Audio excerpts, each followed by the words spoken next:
on Prime Crime. When's the last time you saw her? It's very uncharacteristic for her to do this. A woman disappears seemingly into thin air. I have a gut feeling right here. It's when my son died, same thing. A spotlight on the husband. I hope you guys know that I love my wife and I would never hurt her. But is her death exactly as it seems? We were chasing a ghost, essentially. You know, we're looking for a needle in the haystack.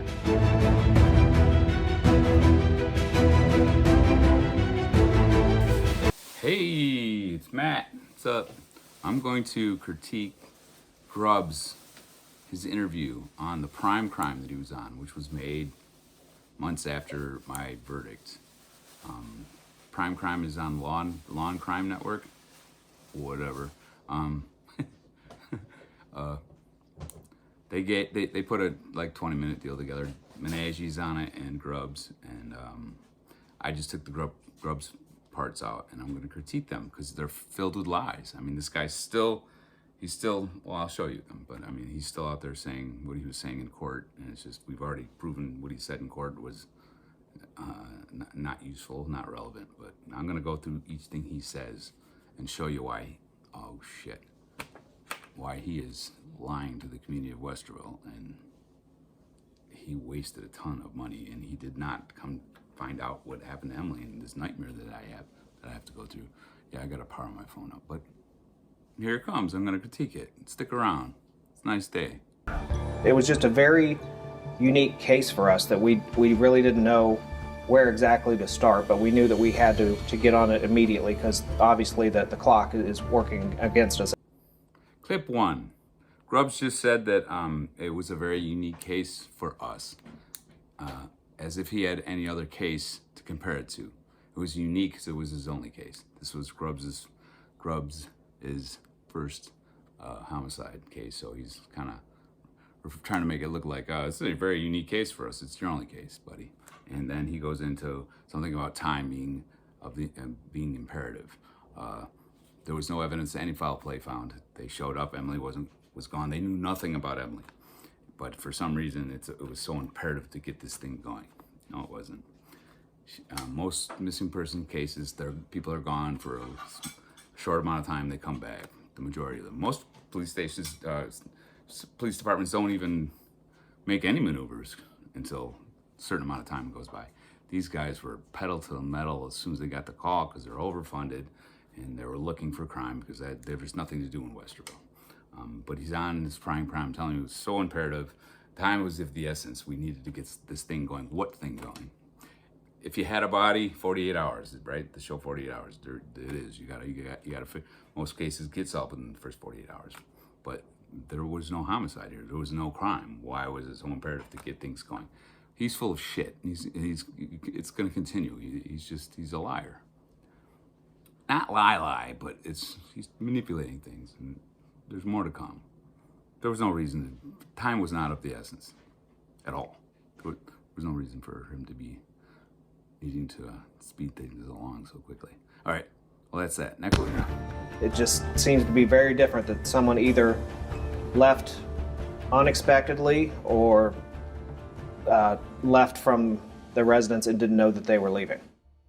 Hey, all right. Grubbs just said he said that it was very different. Very different from what? Because this is his first homicide case. Yeah, there's no point of reference, but he's making it. He wants to appear that it's, he's trying to justify that he pushed murder button way too soon. So he says that it's different. There's no different. There's nothing, anything to be different from. Because this is his first investigation. Her keys not being around, right? It was strange. It was like he said, she either left, not knowing that she was leaving or whatever. But it's Kramer saw her Monday morning. So the day that I called her in, they went across the street and said, "Hey, Emily Noble's missing. Have you seen her?" And Kramer said, "Yeah, I saw her earlier today between 9 and 10. So at this point, that's what Grubbs has on that Monday, is that there was a sighting of her between 9 and 10 Monday morning. She didn't have her car keys, her wallet, and her phone And apparently she went for a walk and just didn't come back.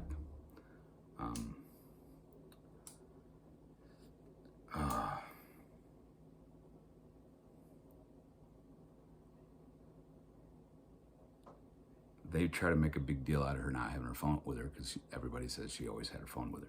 My attorney went into her phone records and she would leave without her phone all the time. So just remember that this is Grubbs talking about things after the trial. So he knows everything now. He knows why. He knows her not having her phone and not having her keys, not having her wallet then would mean that she just left there. They saw her that morning. She didn't have her keys in her phone with her, so she went for a walk. So she's probably around somewhere close by, or who knows, a million other things. But that's to see it now. I mean, is it strange to him now? I mean, it just meant she was around somewhere. I mean, she's probably just one of those women that just took off, maybe, and just decided not to come back for a while. Went over to a boyfriend's house, girlfriend's house. Yeah, hey, what's up? Who knows? A million things. Or got in a car, got there and said, I didn't plan on leaving because I don't have my car keys or my phone, but I know this person. Okay, get in the car and off she went. A million things. But this guy's they're looking for crime. He's a rookie. It's not like she had repeatedly attempted suicide and there was a well-known documented history of this. In Matt's own words, this was so unlike her, she doesn't do this. And then for him to come out with a statement, it just makes no sense. Yeah, look at there. Yeah, he said, it didn't make any sense for me to bring up suicide when I did. I was asked if she was suicidal when they first get there. Obviously, that's what police do in missing persons cases. That's one of the first things they ask. And I had said no, that she was fine. But it wasn't like suicide was never brought up before. It's just I kind of was steering away from that because I was hoping that wasn't the case. And if it was the case, what was I going to do about it? She had done it. But I was holding on to the hope that she didn't. And so I didn't want to give them say, hey, suicide, she's suicidal. Yeah, she talks about it quite a bit. So, and all of a sudden she comes home and then off they take her to the loony bin like they did Joey, and that wasn't going to happen. He knows all that. So him saying that, me bringing up suicide right at that point, he's saying it because he's saying I'm dictating the narrative. I'm trying to get the investigation to go towards suicide. That's another thing. If when they first showed up later on, he'll say, well, I'll show you. He'll say, he was asked. They asked me if she was suicidal, and I say no. If I had murdered her and set it up to look like a suicide, and they asked me if she's suicidal, wouldn't you think that I would say yes right away? I mean, just yeah, she's suicidal. Well, something to think about.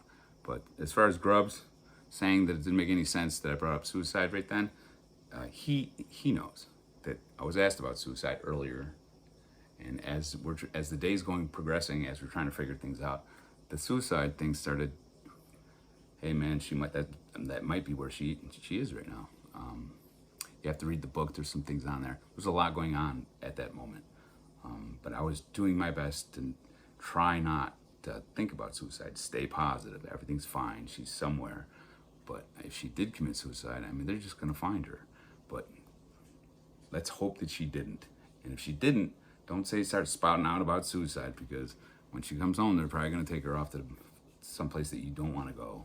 Because I've been through it with Joey, and you don't want to be in those places. She would have killed me, if I said suicide. And she comes home with some doing whatever, picking out foraging somewhere, and then she comes home and she has to go to the mental hospital. She just never, that wasn't our relationship. There was no way I was ever going to do that. So as far as Grubbs saying that didn't make any sense, that I would start talking about suicide as if I'm trying to dictate the investigation to eventually, I'm so clever that eventually they're going to find her and hey, she's suicidal. If I had killed her and set her up the way they did, of course I would have said, yeah, suicide right from the get-go. I'm really afraid that she probably did go kill herself. But so his story doesn't make sense. Not all of these are going to be perfect, but we'll keep doing this. This is fun. I don't understand why someone wouldn't take their wallet, wouldn't take keys, anything else, a cell phone. There was just no personal belongings of hers that left the condo that morning. Gee, why would someone leave their house without their keys, without their cell phone? She went out, and she didn't come back. Murder? Whatever. Could think of a million reasons. She's probably at someone's house right now watching television, and she's went over there and fell asleep, and she lost track of time. Well, who knows? Maybe she had a girlfriend or a boyfriend that came up, picked her up, and she didn't plan on going with him, so she didn't bring her phone. She thought she was just gonna come back.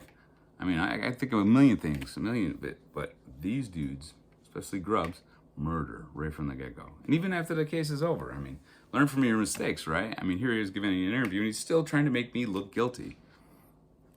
You don't have to be brilliant to figure out what this man's doing, because he's not brilliant in any way, shape, or form.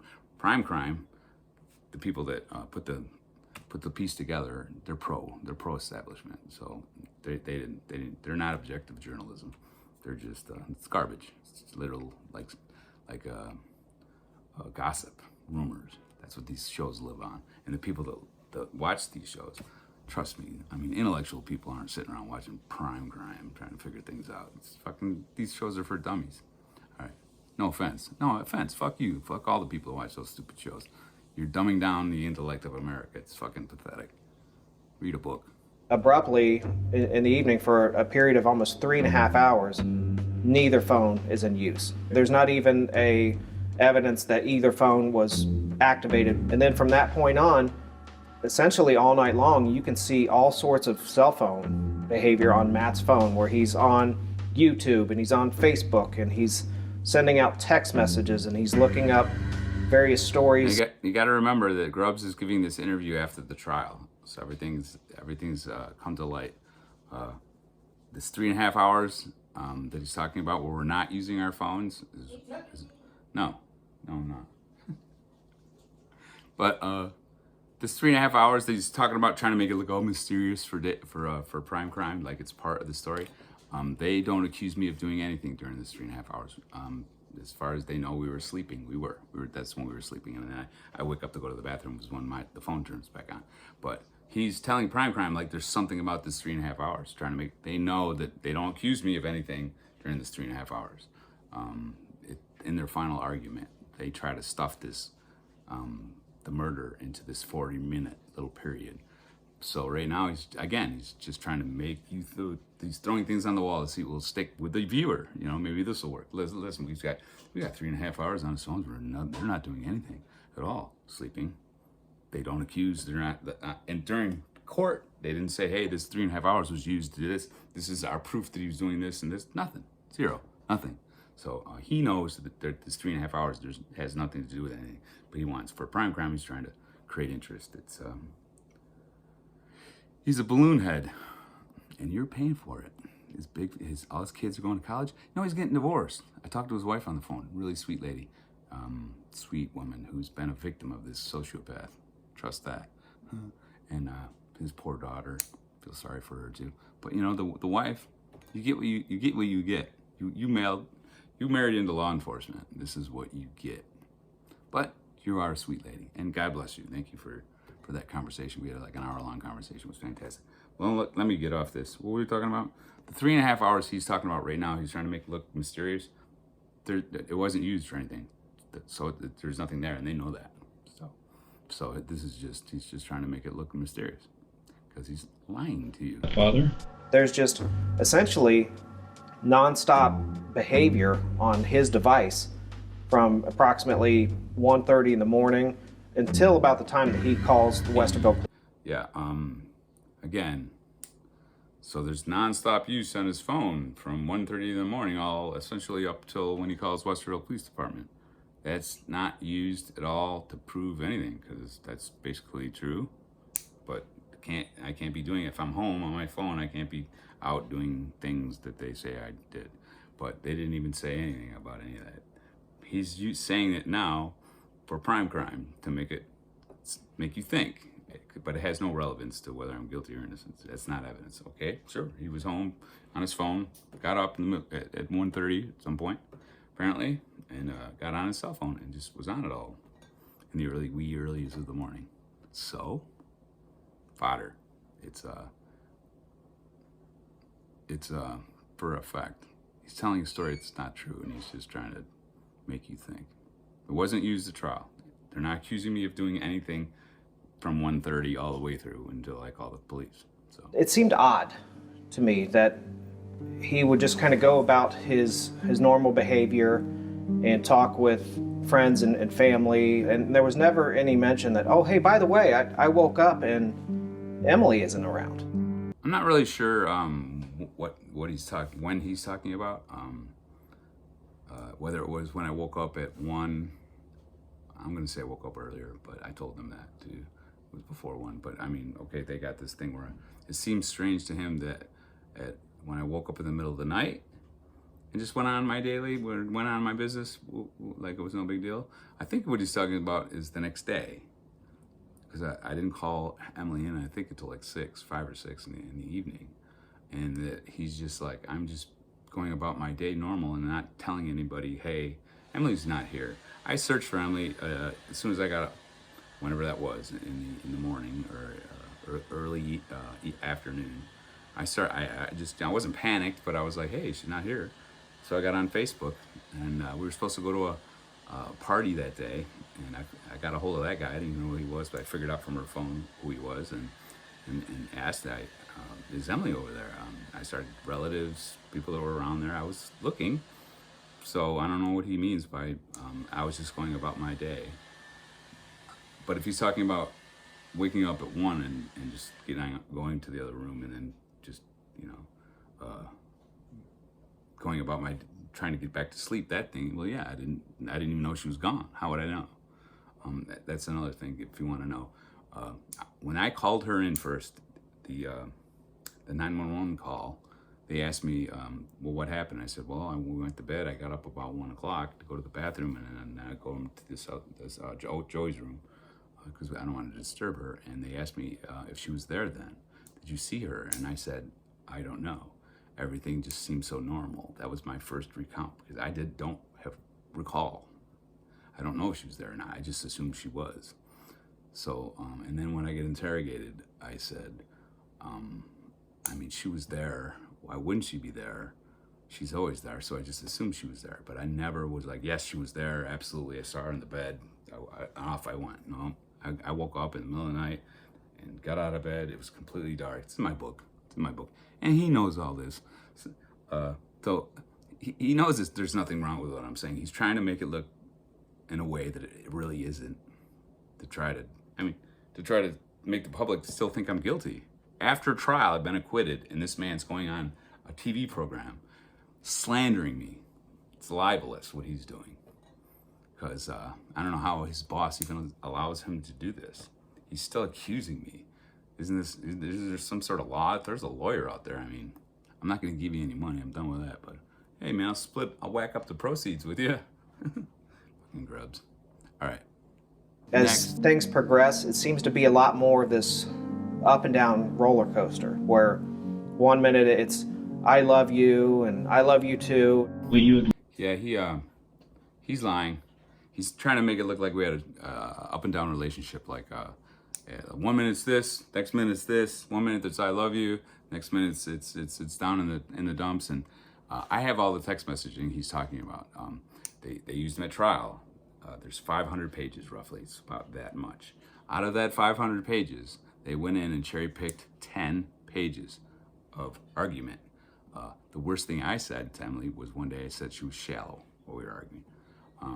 She had her issues. She was complaining, but it was 10 pages out of 500 that Emily was upset too. We had a couple arguments. 10 pages, 500. That's 5%. That's 5%. All right, 5% of this up and down thing. Does that sound like an up and down relationship to you, where 95% of the time you're getting along and 5% of the time you're not? It was very much of this up and down. He's lying. But he's on this show and he doesn't have to prove it. But in court he did, and he got caught up in it. It was not an up and down relationship. It was 95% really good, and just a little bit that was 5%. How much of your spouse's how much do you fight with her? Literally, I mean, I had way worse relationships where it was every day. It would be like, Emily and I did not fight at all, very little. And then if you go into the fighting, it's Emily complaining. Emily was the complaint. I was just trying to chill her out most of the time, and it was easy. It wasn't a really super, every once in a while she'd be, I'm taking my wedding rings off, and then the next day she'd have them back on because, I dealt with it. We all do that, you know what I mean? Anybody can go to anybody's text messaging, and if you cherry pick it and keep the rest out, and be like, hey, it was a seesaw, it was up and down, it was an up and down relationship. 1 minute it was this, next minute, when you got 95% of it is really good and 5%, you're misrepresenting reality. He's lying. I'm gonna say straight up lying, so. Because he's a liar, he's a cop, that's what they do, trust me. Do not trust police, they don't care about you. It's all about closing cases, not solving them. Not solving, closing. And you become meat for the meat grinder, trust me. Heavy as you think it is. There are other text messages where it's, I'm not wearing my wedding ring anymore, and you said something that broke me, and I'm going to be single by summer, and then they would get right back to a normal loving relationship, and it just kind of seesawed back and forth like that over. Again, on the last my part, I explained that. And those three things that he mentioned, I think, I'm falling apart, I don't think I'm gonna be married. Those were all things from Emily. He's not saying things that were for me, so. And for him to call it a seesaw, it's just a misrepresentation. 5%, I can't even, like 95%. That's not a seesaw. There's no pattern there. He's just trying to make something up. He is making something up to try to continuously try to make me look guilty to the public. He's lying to you after the trial, trying to convince you that he didn't fuck up, that I am guilty, with evidence like 95% and 5% is a seesaw. That's an up and down relationship. Because he knows he doesn't have to show it to you. He can just say it. It's damage control. This is what he's doing. He's out in the public right now after he just got clobbered on a high profile case that he told everybody. The media was I guilty? I mean, did the media portray me as guilty? Who thought I wasn't guilty? I didn't mean everybody thought I was guilty because of him. Because they kept telling the media and everybody that I was so guilty that they had the case locked up. Why would you be that stupid? And then later on, I'll show you that they didn't know. They knew they had a lousy case and they didn't even care. They were laughing about it. He told my defense, it's at the end, that he didn't have a case. But here he is out in public after the trial, saying the same things he did in trial that didn't even come close to working. Government's corrupt. It's corrupt. Police need to, there's a certain amount of money that comes in every year. And then if you don't spend it, you won't get it again.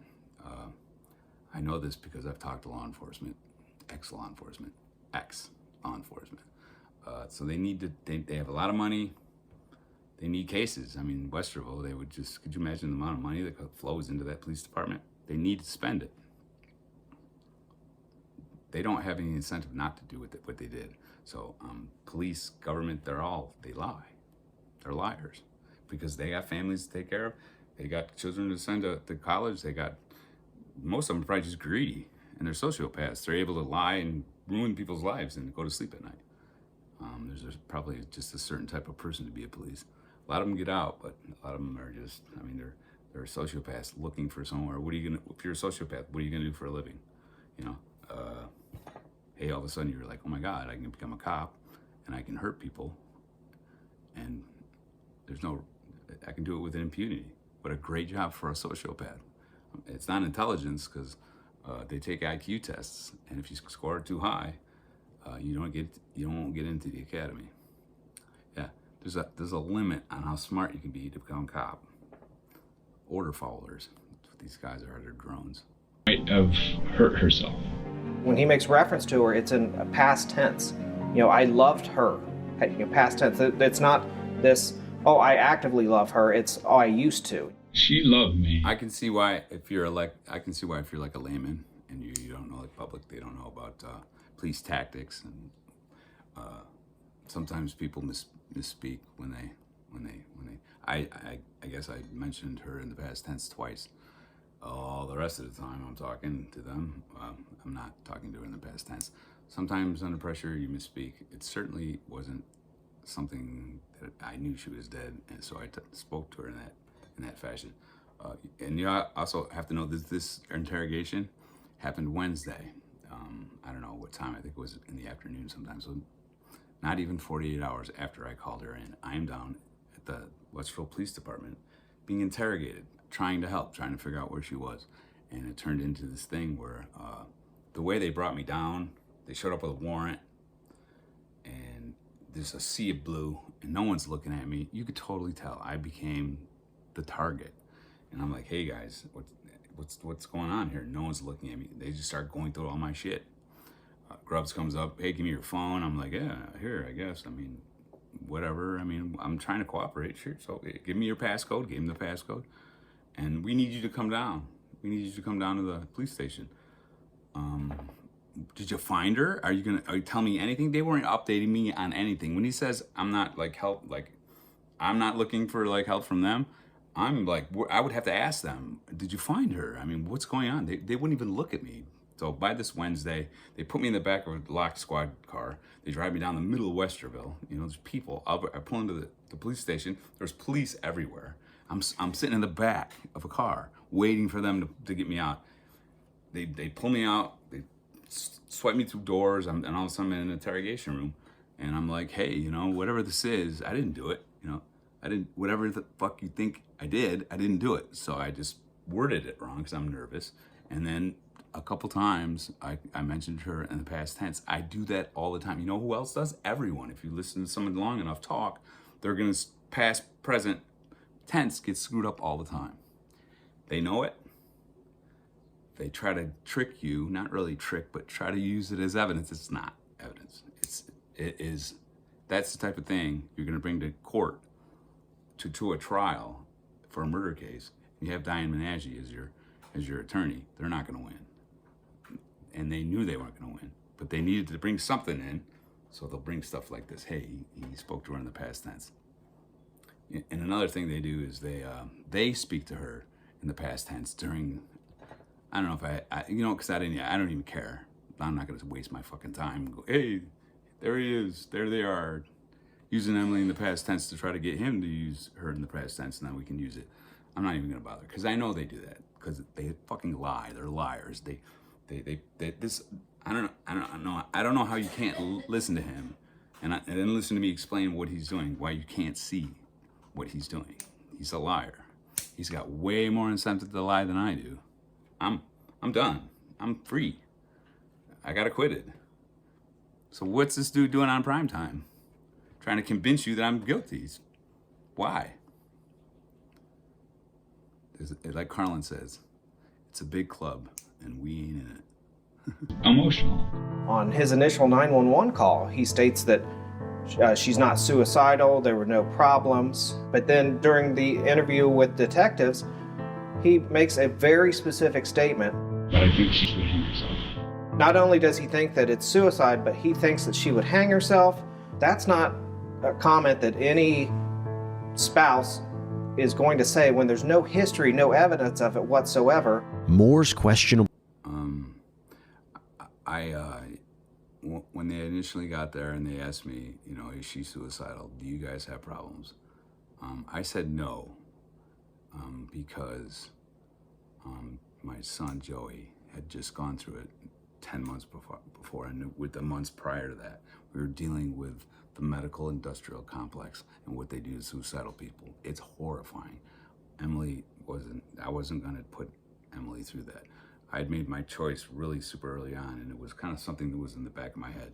If she did kill herself, Matt, they're just gonna find there's nothing you can do about it anyway. So the best thing for you to do is to just assume she is still alive and she's gonna be coming home. And until they showed me proof of that, I'm gonna stick to that. And it literally was that day, the first day, Kramer sighting, whenever that was, within an hour, I get confirmation that, I think that might be the wrong word, but I get information that Emily was outside the front of the house between 9 and 10 this morning. Suicide just went away. I mean, no, she's fine. She's great. This is just a big misunderstanding. And the point about Grubbs, and he's lying again, is that if I did do what he said, and they came and they asked me, hey, is she suicidal? Why would I say no? Why wouldn't I say yes right away? And now he's saying, well, even Matt said that he wasn't suicidal. So now you're supposed to believe me? So you believe me, you can believe me when he needs you to believe me, and then not believe me when he needs you not to believe me. He's like a kid. His logic is like a kid. I think it's pretty self-explanatory what this guy is doing. Just because I say what I'm doing is like completely different from an investigator. You're just supposed to let the evidence, you go where the evidence follows. You just follow the evidence. He had tunnel vision right from the get-go, because that's what they train these people to do. They train law enforcement to get tunnel vision. Don't pay attention to the shit that's around it. We need a conviction. We need to close this case. And doesn't innocence, guilt doesn't matter. Listen, this is the guy. Well, it's always the husband. It's always the husband because he's the easiest one to put a case on, because they have all that information about him. They don't care who's done it. They don't even care. In my case, there wasn't even a crime committed. They couldn't even prove that she was murdered.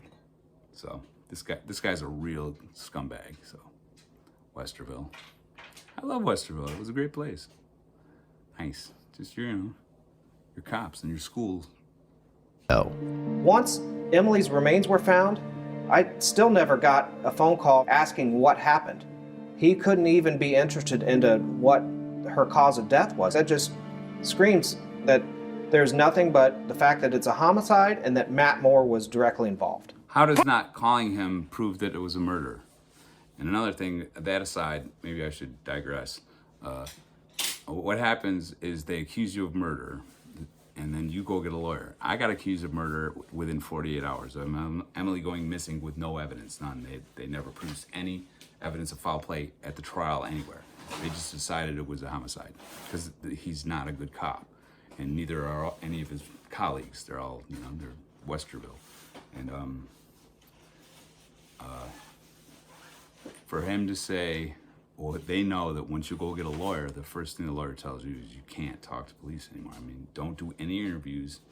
Don't talk to anyone. They're like, don't even talk to your friends and your family. Don't say anything to anybody, and don't talk to cops. So Grubbs is going to come on. They use that. This is a police tactic. They know what they're doing. This is out of a book that they read. You know what I mean? Sorta. And they tell you, what do you do? Well, you accuse him of murder. Don't tell anybody that you did. And he runs out and gets a lawyer, and they know the lawyer's going to say you can't talk to the cops anymore. And then they'll call you up. You want to come out? Hey, come out and help us search for you. What are you, nuts? That's crazy. That's crazy.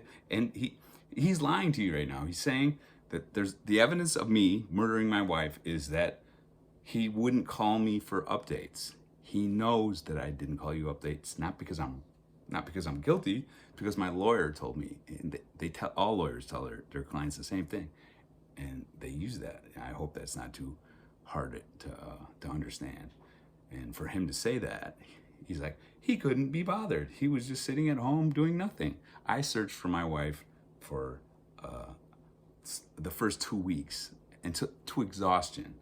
My buddy Art came in, Paul, my brother, came in, and we searched. They put a thing on my car to keep track of where I went. For him to say I was just sitting at home doing nothing, it's just not true. He's lying to you. And the big one is that he wasn't calling us for updates. That's proof that I killed my wife. This is what he's telling you. He's telling you the proof that I have as a cop to say that this man killed his wife is that he couldn't care less about calling me for updates. No, he knows why I couldn't call him. Like, you can't call them. They fucked up this whole investigation right from the beginning. They literally had the one person that might have known where she was, and they alienated him. They alienated me on day 2. If they didn't do that, they could have suspected me and just not told me that, and then I would have been down at the police department every day helping them search for her. But they fucked up because they're rookies. They don't know what they're doing. You have a rookie department in Westerville, and they're overfunded. That's another reason why this happened, because they need to spend that money so that they can get more money in, so they can buy their toys and spend your money. You know how taxes are in Westerville. Come on. Yeah, he's lying right there again. He's misrepresenting what really happened. So when he says that I was at the condo and couldn't care less, he knows I wasn't just sitting at the condo, and I cared very, very, very much. He just fucked up so bad that I couldn't help with the investigation. I couldn't go down there and help him. So he's lying again. When we would look at Matt, he would not provide any reason for us to rule him out. There's no Westerville strangler who is hanging out in the woods, who has this motivation to make a homicide look like a suicide. The only one who has that motivation is Matt Moore. That was a doozy, super doozy. Who else would do something like that? When I was at trial, they used that. They were like, if it wasn't Matt Moore, who else is it going to be, right? And I was like, that might work on someone that's really not paying attention, right? I mean, that's a whole, thank you, jury, for paying attention. Yeah, he says no one else would ever have a motive to do something like that besides Matt Moore. There's no Westerville strangler going around strangling people, or he wouldn't know because he never developed any other suspects. The police notes, my attorney, Diane Menaggi, went into the 30,000 pages of discovery, and they weren't looking at anyone else but me right from the get-go. It's called tunnel vision. It's an actual psychiatric disorder that they get. They get so focused in on what their objective is that they just pretend like other stuff doesn't, if it doesn't help their case, they just pretend like it doesn't exist. On Tuesday, a tracker dog came, got Emily's scent right from the condo, and went to a house just north of us, a driveway where they lost her scent in the driveway. It was in the driveway of a home where someone lived. I haven't seen the police notes, but at trial, Diane asked him, what was going on with that, and they said, well, we knocked on the door. Grubbs didn't even interview the guy. They didn't surveil the guy. They didn't even do criminal background checks on the people that lived there. Okay, whatever. A dog 2 weeks later, 2 weeks after that, I guess the sense thing, like the dogs are real sensitive, right? Yeah, okay, whatever. They get her scent from the condo again and go to the same house 2 weeks later. What do? Do they investigate this guy? Do they even try? It's not, and by the way, it's not on the way. It's the opposite way of where Emily was eventually found. It's not on the way. It's the complete opposite direction. They don't even do any background checks at the people that live around that area. Nothing. They didn't even try to develop any other suspects. So for him to say that I'm the only person that would have any kind of motive to do that to Emily, how would he know? He didn't develop any other suspects because he's a shitty detective and he's stupid. And the people that believe this type of crap that's on this prime crime, and you're out there and you're believing police, you're fucking being manipulated. It's not that hard to figure out that the dude got tunnel vision. If it didn't have anything to do with me, you just pretend like it doesn't exist. He wouldn't know if anybody else. I'm going to tell you, there was someone in particular that lived by her that, if you read my book, had way more motive to kill her than I did. Where was he that night? I'm not saying that Emily was murdered, but they didn't even bother to call this man, as far as I know. And he has way more motive because Emily was starting to come out about things in her past, and she was waiting for a time to do it. Read my book. My book's available on Amazon. It's called Emily, a Staged Suicide in Ohio. It'll tell you what was going on with that. Who had more motive than I did? There was plenty of people. And then there was all these other people that I didn't even know because I'm new to the area. I didn't think Emily had any enemies, but they didn't even look to try to see if she had any other enemies. But this particular person who's in her family had way more motive than I did. Trust me, read the book and you'll know what I'm talking about, because she was coming out about some things that he didn't want anybody to know about. So, and I'm not saying that the dude had anything to do with her death. I'm 100% positive that Emily went up there Monday morning when John Kramer saw her and got up there, and she wanted a place that she could go where I couldn't walk in on her or anybody else. Well, read my book. I don't want to give it all away here. Inferences. You don't have the smoking gun in a case like this. There's no confession. You don't have videotape of it going on. No blood evidence, no bullet holes in the wall. The only physical evidence that we have is Emily herself. He is 100% correct. There's no evidence anywhere that I did what they said I did, except Emily, right? Pretty slick character that could get away with doing something that complicated. that clever without leaving any evidence. Maybe it just didn't happen. Duh. You know what I mean? And then you got Emily, and we proved at trial that those injuries, she was out there for 4 months with that kind of pressure on her neck. And as she went from 95 pounds, what she was, down to 19 pounds, that pressure probably broke those bones.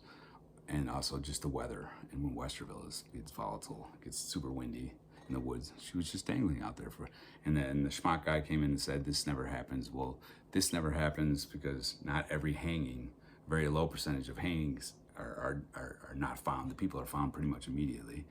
The forensics, that part of the trial I'm not going to go into, but we proved that they couldn't even prove that it was murder, because it wasn't murder, so it was really easy for us. The things they were saying, there was, besides the neck injuries, I'll go into those though, but they said that there was injuries to her nose aperture, right at the margin of her nose aperture, right in the edge. They said there was like evidence of injuries.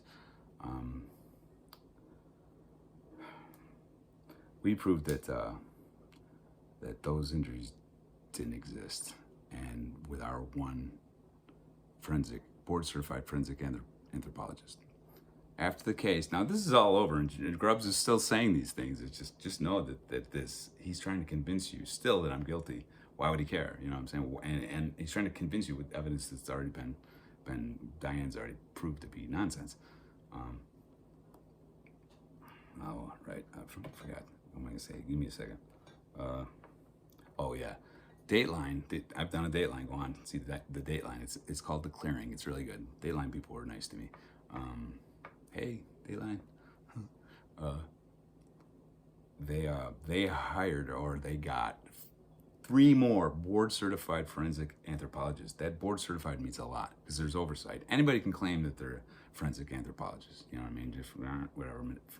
Board-certified means there's oversight and there's testing. You have to make sure that everybody's up to par on bone analysis, right? Forensic bone analysis. They got 3 more board-certified forensic anthropologists that looked at the Smock report and said, those are fan injuries. They worded it in a way, it was like, we question about what this Smock guy is saying. The injuries to her nose aperture, that's obviously, he beat her. You can't get those type of injuries from a hanging, so it's proof that he beat her to death. They don't exist. They lied to you. They got a doctor on there, and you can either read my book or watch the trial. The Agnew lady down at OSU, she doesn't know what she's doing. And then every expert after that would look at her report, and they would, well, obviously these are injuries to her face. They didn't exist. They didn't exist. I respect their decision. However, I believe that the verdict is incorrect. If we didn't feel that we had a strong enough case for a homicide, it never would have been presented to the courts. Mr. Moore? Hey, this is the biggest doozy. I've got another clip on my YouTube station. I make YouTube clips. You should guys just go to Matthew Moore, Matheaeu, Moore is Moore. I've got a bunch of other crap about my case on there if you're interested. It's really neat. Grubbs just said that he never would have taken the case to trial if he didn't have enough evidence. That couldn't have been, that was the biggest lie. He had no evidence, 0, that I did this. That was proven at trial, and he admitted that to my lawyer pre-trial.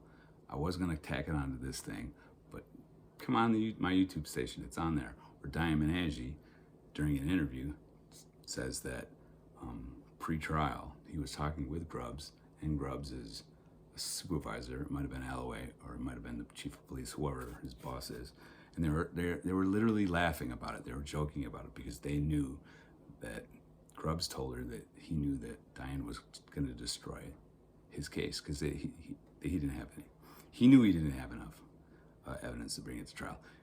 Grand juries, no big deal. You can get anybody can get indicted by a grand jury. But for him to say, you know what's even bigger lie than that? Earlier he said that he respects the decision by the jury. No, he does not. He has no respect for you. None. He is a sociopath. He's a bad person. He can do terrible things to people, and he goes to bed at night. I talked to his wife. Like I said, I'm telling you, he's not a good man.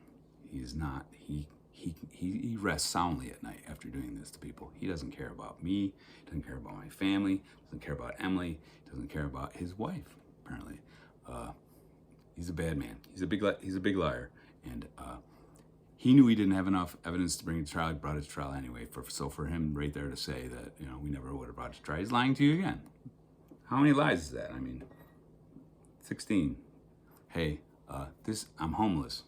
I'm literally living off of the graciousness of my friends, and I have a lot of them, and I appreciate all of you, and the people that watch my shit. Thank you for the support. You know, thank you.